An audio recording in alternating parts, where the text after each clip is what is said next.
So guys, Nissan Altima. There's no start crank but no start.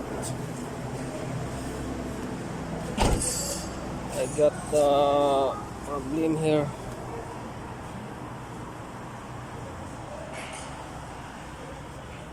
This is the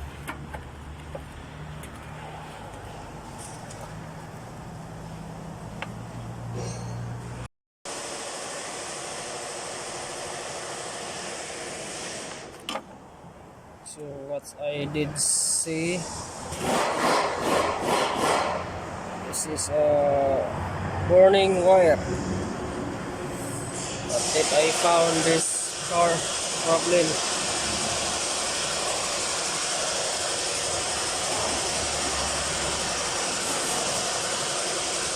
So need to clean the electric cleaner.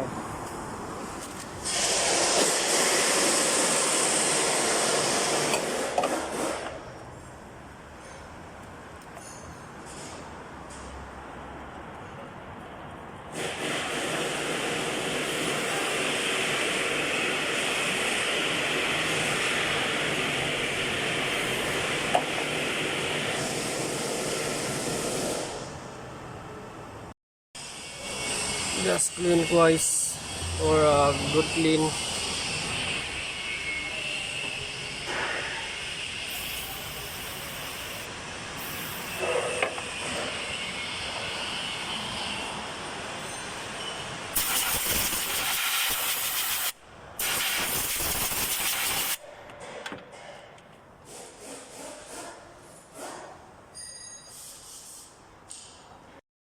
So after clean, just put it back.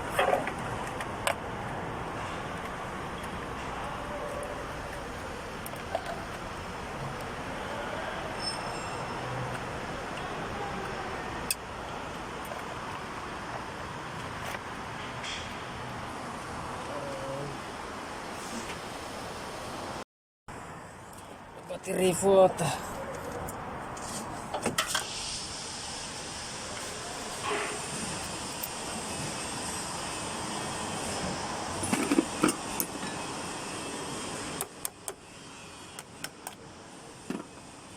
So now let's try to start the car.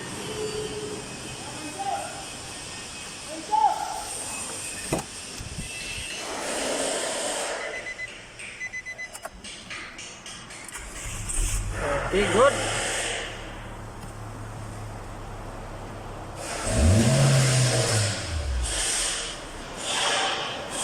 The engine is running now.